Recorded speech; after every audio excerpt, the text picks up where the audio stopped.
after what feels like a week of rain, the sun has finally come out. I've come out into the greenhouse. I've put some decorations up. Because I was feeling in quite a reflective mood this week, I wanted to do a 2026 ins and outs video. What I think will be in culture in general, and what I want to be in, and then outs, which are things we can leave behind in 2025. I feel like I've got more ins than outs. Number 1, starting the project you've been thinking about for ages. This really applies to me, but I suppose if anyone watching this has a project in mind that they've wanted to start for ages, I would just say, do it. This has been a really fun couple of weeks doing these videos. I can't think of anything better to do than spend my time doing this. I'm really enjoying it. That's in this year. Number 2, I mean, it came in 2025, but I think we're going to see a massive boom in the slow living trend, because I think people's brain chemistry is crying out for some slow living. So I think we'll see a rebalancing of how people are living their lives. And I think people will gravitate towards less overstimulating hobbies. It's becoming more widely known about being conscious of your nervous system and taking care of your nervous system in that way.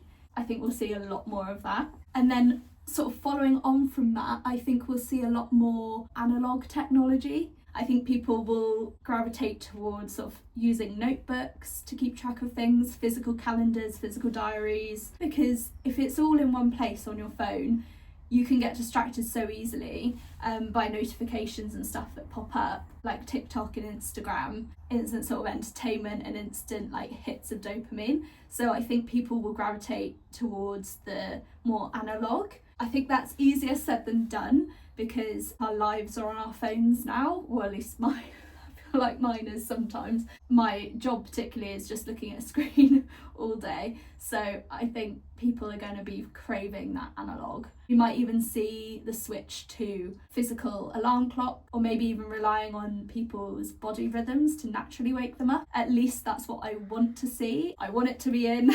So I'll do a few outs now. Fast fashion, and I think the sort of wear and repair cycle is going to come in a huge way. I think people have noticed that fast fashion sucks your money personally, because you don't get the quality that you're paying for, and you get sucked into this never-ending consumerism. With the rise of like Vinted and Depop and eBay, so by selling clothes and buying clothes on these platforms, there becomes sort of a circular economy of less waste. There'll be more of an emphasis put on quality and stuff which lasts for years, rather than rubbish that just gets thrown onto a landfill. So another thing that's going to be out is the rat race. I think losing your soul to office lighting is going to be out completely.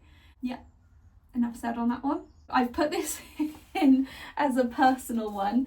I think impractical footwear and outerwear, so stuff which isn't waterproof, that's going to be out. Maybe I'm showing my age.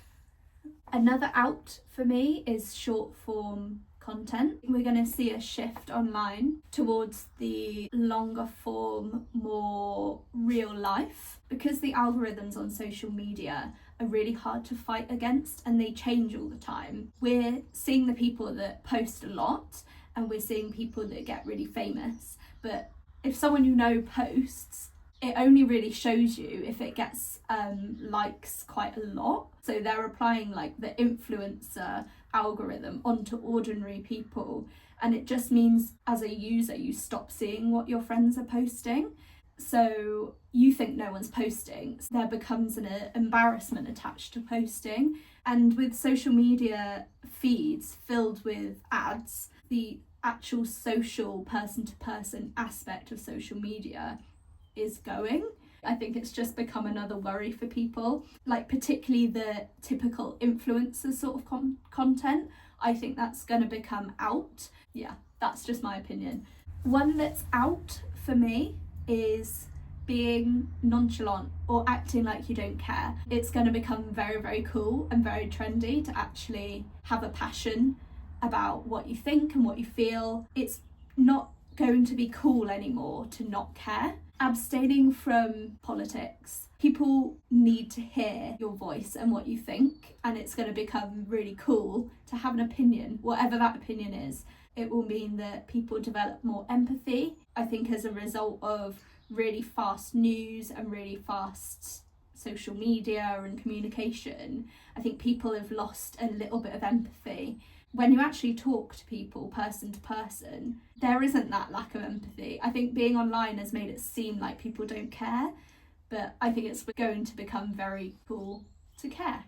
And then along that train of thought, putting genuine effort into things and people seeing that, it's just going to become day to day.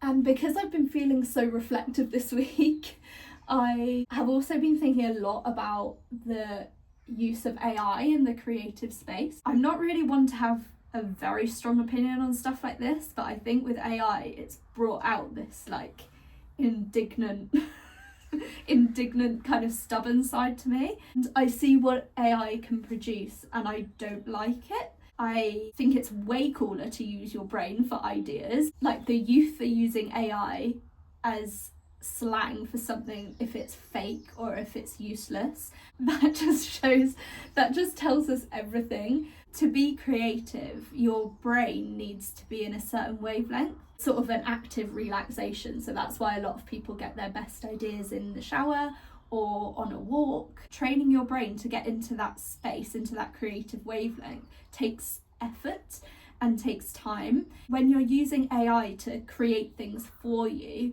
your brain isn't being trained to get into that active relaxation. Constant external news and input means that our brains aren't trained to get into that wavelength. It means that we choose the easy, instant results, and our window of time for thinking is so short these days. I mean, we don't get enough time to be bored, we don't get enough time to slow down or get creative. I think people will actually pay artists to create for them. I think there's going to be a privilege gap between those that use AI and those that consciously step away from it, not to mention the environmental impact that generating on ChatGPT or OpenAI systems has. So using ChatGPT uses 10 times more electricity than Google searching.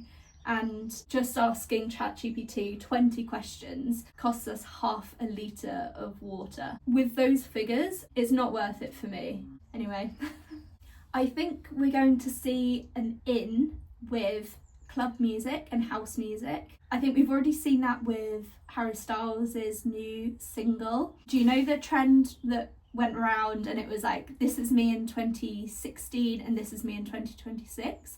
I think we're going to see that with music, and I think there's a sense of nostalgia people are craving from about 10 years ago. It felt like people had a bit more hope 10 years ago. It was reflected in that sort of club scene. I think we're already seeing it, but there'll be an even bigger, sort of more mainstream trend. I think people want to feel carefree. I think people want almost simplicity. People want to feel maybe nostalgic for a time that they had lots of fun. Thanks for watching. Don't forget to like, comment and subscribe if you want to. I'll see you in the next one. Bye.